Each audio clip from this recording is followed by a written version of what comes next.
the Las Vegas Arts District is a place where if you're an artist and you want to grow, like it's possible to make it happen for yourself there. And the opening scene of my film is sort of that idea. And I think when you see it, you'll appreciate it. But I did not realize moving to Las Vegas that, remember I was a printmaker, that it would be possible for me to make a living on art here. And what I found in developing this film is like that exact thing happened. I came to the Arts District with a job, yes, but I started working on my art, filmmaking. I started working on my craft. I developed a short film out of that. And now like, we'll just see what happens with it, you know? What's up, everyone? Welcome back to the Film Goals Podcast. Today I'm with the one and only Michelle Pearce. Hello. Thank you for coming on the pod. Thanks for having me. So, Michelle, you're a filmmaker, and I met you at, it was like a event at the Arts District. Yes. And I know that's where you kind of hang out. Yes. An event was like about some art thing coming to Vegas or something like that. Do you remember what it was? Yeah, I don't remember the name of the event, but it was the second like version of that event I'd been to. It was like a developer meeting. Yeah, and I was like, oh, I don't think this is what I'm here for. But it was cool. I got to meet you, and I saw my friend Jojo there. Yeah. So, so you're a filmmaker, and you do mostly docs, or you do narratives too? I actually have done mostly narratives. Oh, okay. So but you're doing docs now. I guess I am. Yeah, I'm doing docs now. I did my first, I don't know that it was my first short documentary necessarily at Las Vegas Arts District, but it is most recently my first short documentary. So you're originally from Hawaii, or you lived in Hawaii? I lived in Oahu before I moved to Las Vegas for 4 years. Yeah. So let's talk about the beginning of your journey. Like, how did you start? Like, were you always into filmmaking? Let's see. I think my start was actually in graphic design. Okay. But I remember when I moved to Hawaii, I had just had a conversation with a supervisor or something, and they were like, what are you going to do there? Like, what's your life going to look like? Because I had just graduated college. And I had this movie on my mind, Morning Glory, and it just inspired me not only in like, I love it as a film. It's a great story, but also the career she has is very similar to the career I have now.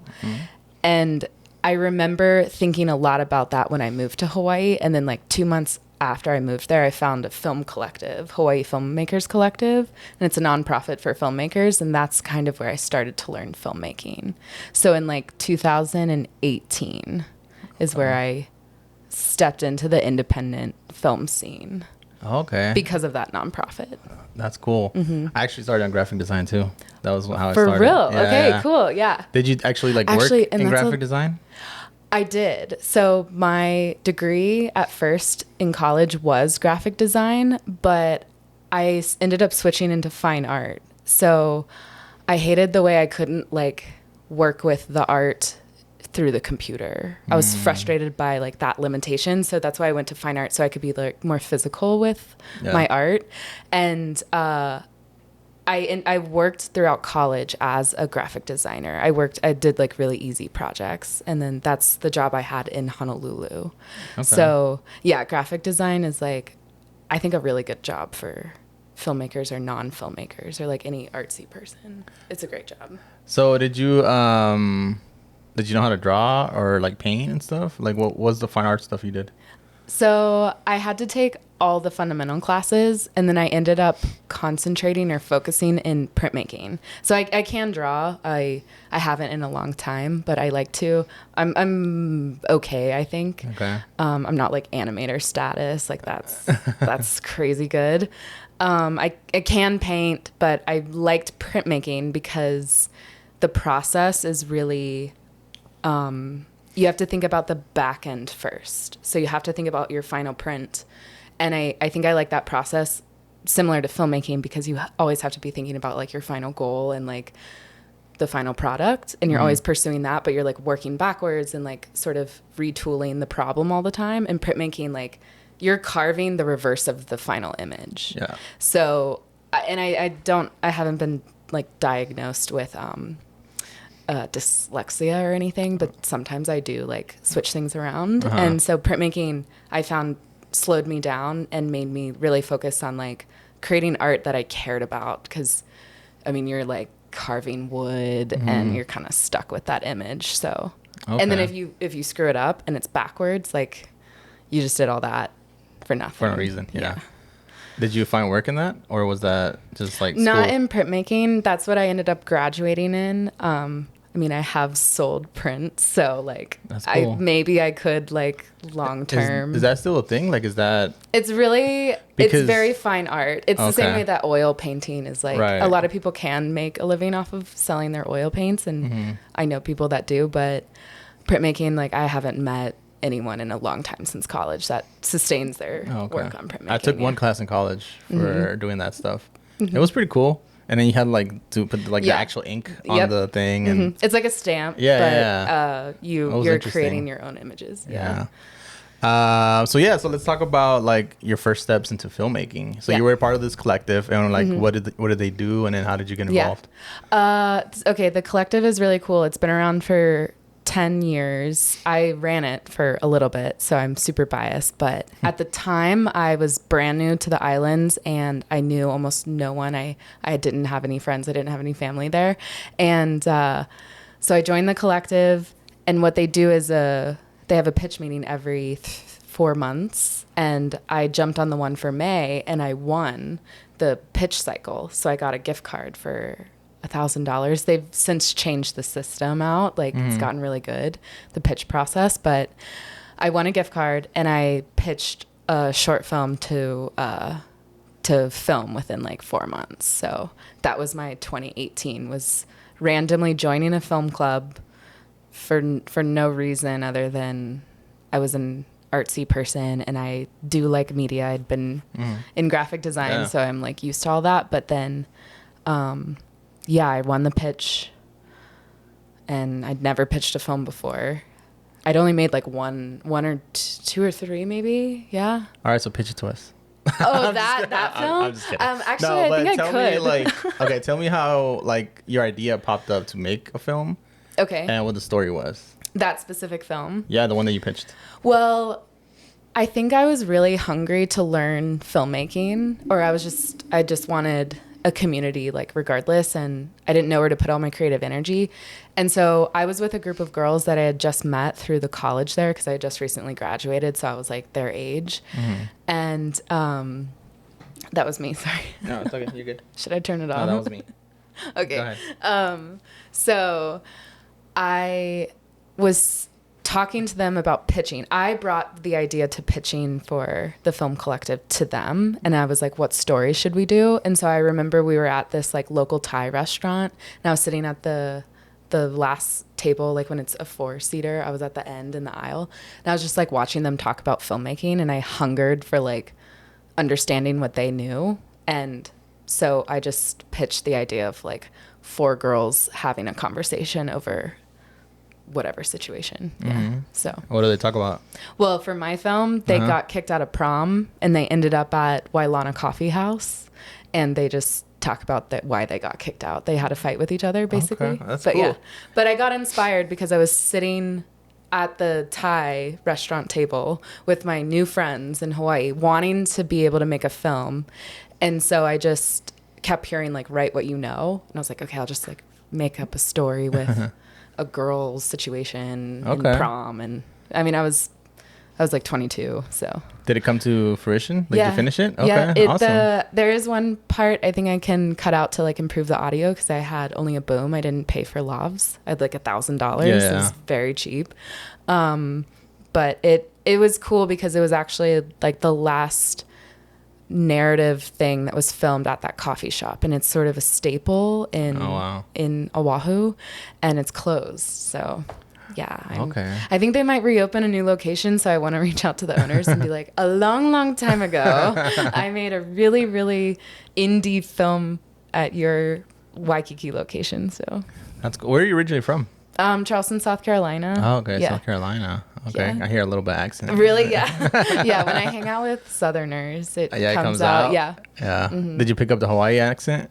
No, I just picked up words here and there. Okay. I mean, I feel like you have to really put an effort into pronouncing the things appropriately and like on cue, but it's sort of hard. Like How long were you in Hawaii for? Like like days under 4 years. Oh, okay, 4 years. So, but I dove in headfirst. Yeah, and it was half of it was during the pandemic too. So the pandemic broke halfway through, and so I feel like I was there for a very oddly abbreviated time. Yeah. Like half of it was indoors. Yeah, but the life that I lived there was so like rich, and I learned everything about filmmaking there. And I go back to the islands all the time. So that's awesome. So what brought you to Vegas? The job I now have. Okay. And the job I now have, I was basically recruited by the one of the co-founders of the nonprofit the filmmaking nonprofit. So yeah, that whole Hawaii phase was like really important to your career. Yeah, that's cool. And to where I am now in Vegas, like not that I'm like resetting where I was, but I did a podcast in Oahu like about my very first film, and so right now doing it like with you, I'm like, this is cool. Like I'm learning a lot of the same things I've already been through, like with doc, but with narrative. But it's like nice to kind of reset with milestones and just be like, I'm in a new phase in life. I'm a little bit different than I was, but. And do you see that change in your projects? Yeah. Yeah, I do. I think I saw it mostly in the way I approached this one. Because like on the drive over here, I was thinking, not that I didn't try really hard on this one, but I made it really fast, and I made it under like very interesting circumstances. So, I think that approach to filmmaking is like very different from where I came from in Hawaii. I was like very like by the book, and I had to do everything like perfectly. And now I think I'm a little bit more open hands with the process, and I think that's good for my personality. Yeah. All right. So tell us what the project is, and because this is like your full-time job, like doing these like projects. So tell us like how it came about and what it's about. Well, so the short film. The doc, yeah. The doc, okay. Yeah. So, because my day job is like a little different, but the film is more interesting. Well, yeah, I mean, documentary stuff. Yeah. We all got a full-time 9 to 5. Yeah. Because when I moved here, part of why my job is remote. It could be fully remote, but at the time that I was moving to Vegas, my boss was like, "Would you ever consider looking at the arts district?" And that's why, like, I don't know. It's just kind of cool to be like identified as that, because I was recruited to like invest in the community and to really seek out like relationships with the local artists. And so this film feels like very much like I accomplished what I was asked to do, and now I'm left with like all of these collaborations, and I'm like, I have now so much more than I ever thought I could, that I want to do more with the film. So the short film is it's basically an accumulation of interviews that we captured in 2022 and 2023. And we asked local artists in the Arts Factory, like what they think of the neighborhood, where they think it's going, what they need to be able to sustain their art practice in Las Vegas, and sort of what makes Las Vegas Arts District unique. Because as you know, that part of town is like pretty cool and a little bit getting developed. I think it got developed for the better, like from, how long have you lived here? Pretty much my whole life. Your whole life? Yeah, okay. I was a kid. I don't know like what decade, like early 2000s? Well, I mean, when I was a kid, I wouldn't go down there, so I don't remember how it looked. But I remember, like the developments, and this bar popped up, that bar popped up, the Arts Factory, all that like stuff. Early 2000s is where it's like started becoming more approachable, maybe. Okay. Like I don't remember that. High school. Like a teen. But I mean, I remember I was like in college and stuff. Yeah. And then I moved away for like 3 years and then came back. Yeah. So when I came back, it was just like, there's all totally these communities different. That I didn't know about, you know? Yeah. So I think the whole neighborhood is like about to change again. Like we'll see kind of how all the development around it is doing. I mean, you've seen those cranes that are up now. Yeah. Those came up over the summer, like 6 months ago, which is weird. So when you were diving into your doc, like how did you figure out who are these people that you're going to interview? How did you make that decision? Well, I actually applied to a grant knowing I had all these interviews already in the can. Because the guy I work for Maui Total Visual, we had done interviews to sort of highlight the artist in the neighborhood. And all we did at the beginning was showcase what their art was about. And those are on YouTube, on 9 Isle channel. But the second half of those interviews we never used. And those were more about the neighborhood and like what the arts district is going to be like and what we can do to like sustain the area. So we never used that part of the footage. So I applied to this grant basically saying like, I have footage to use and I want to film more candids and like more events to create a short film. So I pitched to an art project grant. Okay. The idea to create a short film. So that's what I meant earlier by like I did this really differently and I did it really fast because the grant was just so unique. Okay. That I made a short film for like $2,000 to $3,000. And I feel like I could do so much more, but given that was like sort of the project, like I'm very happy with how it looks. Yeah. That's awesome. So what are some of like the challenges that you came up when you were trying to film it? Or it was already filmed, right? Because you already had everything. All I had was the interviews. Right. So what ended up happening was in 2024, I started the year following a few artists that were like, do you want to come? I'm going to paint this mural. Do you want to come film me doing it? And I was like, sure. Yeah. I'll just keep kind of getting tips and getting notes from people. And then I applied to the grant. I guess the story in my head was pretty much streamlined, just like introduce the area, describe why it's important and why it's so unique, but then also present like the conflict, right? Like, is the neighborhood going to survive? Right. But that negative, like, narrative really, really bothered me. And I did think about that for a long time. And I don't feel like the actual story came through before maybe like a month it was done. I really didn't have a strong storyline while I was filming. Okay. So just throughout 2024, I captured artists installing gallery shows. I followed one of them to Zook, Jem Jacks. She did like a fashion show and she got to put her art up in Zook. So I recorded her installing that. Do you remember the underpass of Charleston before it was painted with the mural? Yeah. So I captured like just one afternoon of the guys painting part of the mural. Oh, wow. That was really cool. So I was just following people's ideas and just going to different places and filming local artists. It wasn't until I was actually editing and I created like a first draft that I knew what the story was. Okay. Do you want to say it or do you want to wait for people to watch it? Well, the story is just explaining the arts district. Okay. And then it's very doc, it's very standard, it's very yeah, I mean I don't want to say standard as in it's not unique because the candid footage that's within the film I think is like really, really stunning and really intimate, and I think that's hard to capture in doc. I feel like doc sometimes can feel a little bit like educational and like instructional. I'm not sure. Right. Yeah. No, I gotcha. What is like the difference between like your narratives and docs? Like, how did you see the difference as a filmmaker? Well, narratives, I always start obviously with a script, and so you had to find the story for this. I had to find the story for this, and I don't know that I liked that process. Okay. But I sort of put myself in that situation because I reverse engineered this process. I was like, I know I want to make a short film. I know I want it to be sort of about this long. I have a little bit of footage already, and I just don't know where to place all this like random dates of events throughout 2024. Okay. Yeah. Well, you made it happen. I know I made it happen. I don't know how the narratives in the docs are different. What about what did you do? You directed, you produced?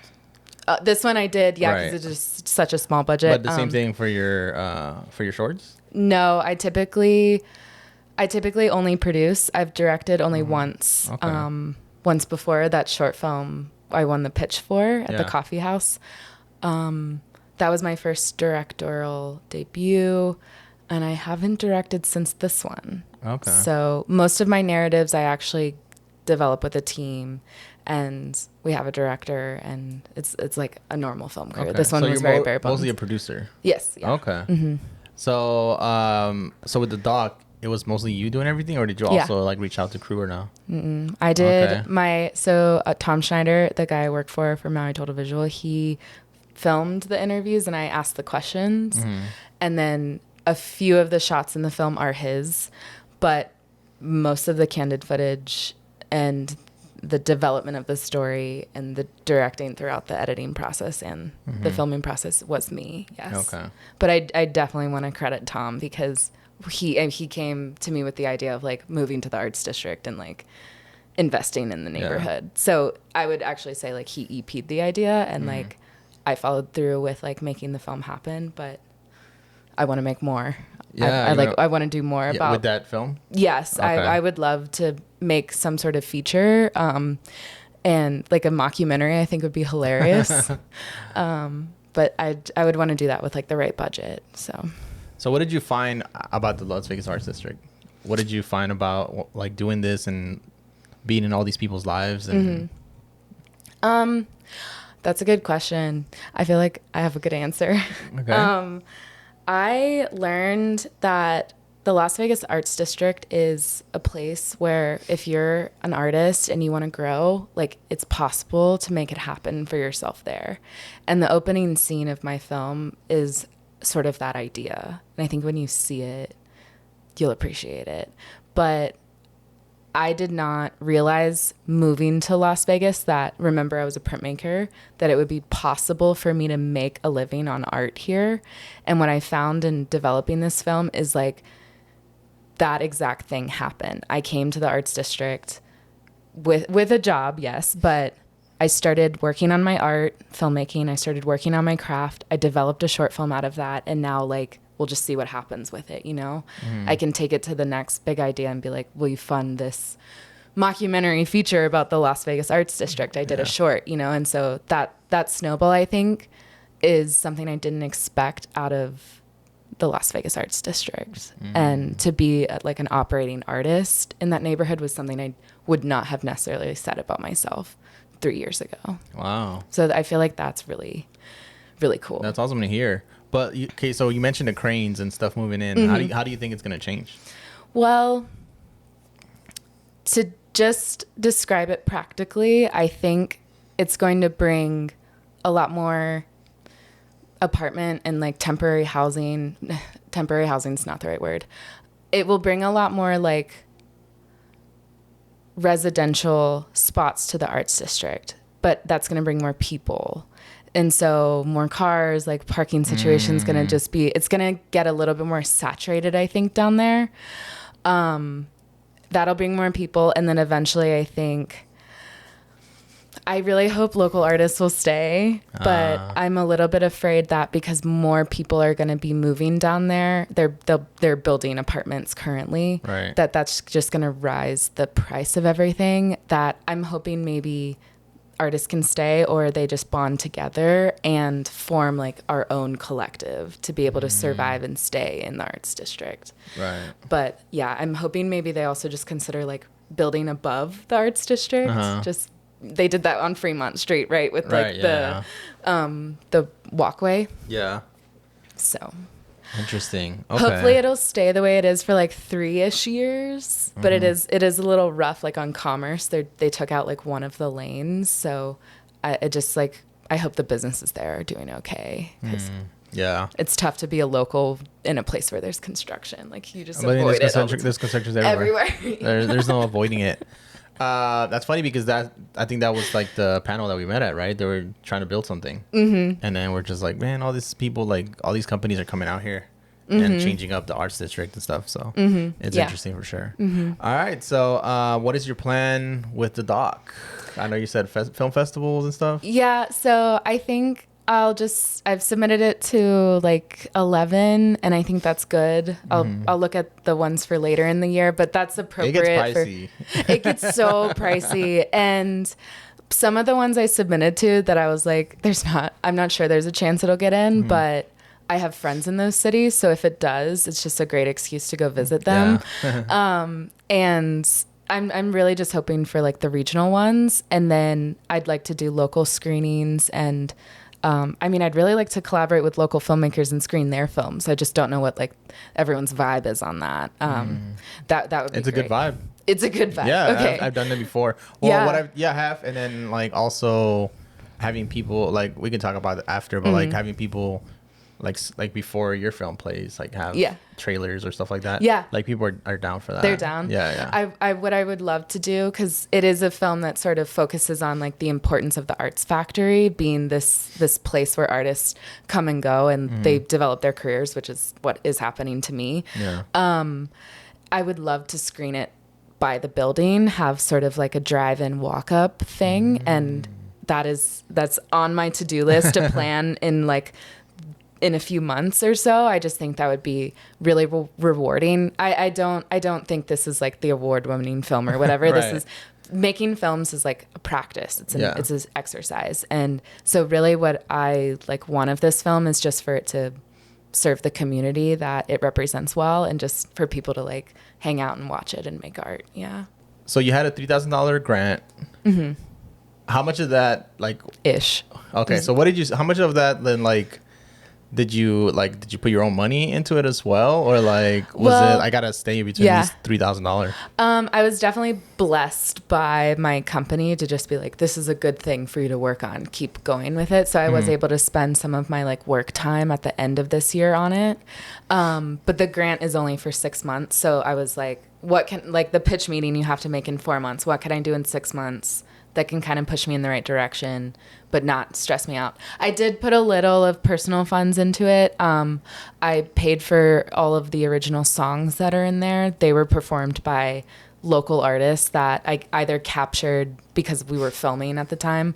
And I really love their music, and it does carry the story much better than the non-story that I developed out of it.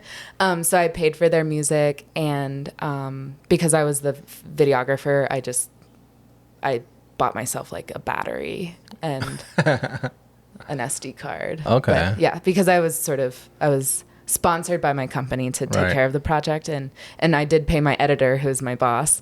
I sent him, he didn't see it for a couple days, and he was like, oh, I just saw that you Venmo'd me for the editing. I was like, yeah, like this is a film, I got a budget for it, like okay, I need you to edit this. And so that's cool. Yeah.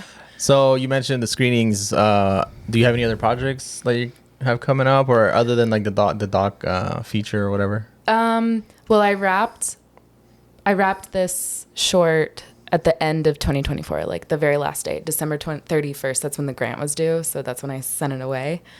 But then I jumped on a short documentary teaser that we're filming a teaser to fund for a feature, and we did that up in Lake Placid, and that was like 2 weeks after I wrapped that one. And then right now I'm just transitioning into the day job, all those productions, because we're about to get busy with those. Okay. But I think I'm just focusing on screening this one, watching it go through the festivals, seeing what happens. Maybe stirring up some trouble to get that feature off the ground. I think I'm hungry to stay on top of challenging my filmmaking, and I think that's what I'm ready for next. Awesome. What is that doc that you went to? Placid? Lake Placid. Lake Placid. Yeah, so that documentary, that one's really cool because it's one of my good friends from Hilo, Zoe Eisenberg, and she is a really good friend of mine. She actually got me in one of my favorite hobbies I do now, aerial arts. She's a lyricist, and I got into that like because of her. But she's working on the feature for an aerial skier that's getting into the Olympics for 2026. So that's what we were filming, her doing one of her competitions in Lake Placid. So it was like 0 degrees outside. I was wearing my parka. Yeah. Oh, hell no. It was a very different kind of production. Yeah. Do you have any thoughts of going back to narrative? Oh, definitely. Yeah. Definitely. What kind of genres do you like, or what would you create? Right now, I'm really into Orange is the New Black. I didn't watch it comedy for the first. I really like dark. It has to be the right kind of dark comedy. Yeah. Like I couldn't really get into Dead to Me, even though like the vibe is kind of there. Which one is that? Dead to Me? I don't even remember the actress's name. Okay. But I couldn't really get into that. But Orange is the New Black, I think, because I like dramas that they can also laugh at themselves, right? Or sort of that more ditzy sort of drama. Yeah. But I think also comedy would be, I think, really good for me to like age into as I get older or do it now. But do you write? No, I journal. I like doing that a lot. I think I could like writing, but I think that would not be a waste of my time, but people are far superior at it than I am. So like, you would find writers that have good comedy scripts. I would rather executive produce ideas, which I've done, and be like, this is the idea. I need you to technically make it work. That's what my dream would be, because I have a million ideas. I love taking like my personal experiences and being like, what if this would be a scene? Like, where would it place in someone's like character arc of a narrative? I think that's why a mockumentary feature, I think it'd be fun to work on for the arts district. Cool. All right. Well, thank you for being on the podcast. Of course. I love hearing your stories. I'll put your information on the page, and they'll follow you, and can't wait to see the doc. Yeah. Thanks, I missed Angel. Your screening. You're invited to the next one. Okay, for sure. April 26th. All right. Oh, okay. There's a date. All right, I didn't know that. Okay, so April 26th. Yep. And where? It's going to be at Voodoo Brewery. Okay. And I'm not sure what the event will look like yet, but I'll screen my film and definitely just like cahoots to the community for like being there. Yeah. That's what's up. Saturday, April 26th. I need to make a flyer for it. All right. There you go. Go check it out. All right. Thank you for being here. Thank you. See you next time. Peace. Aloha.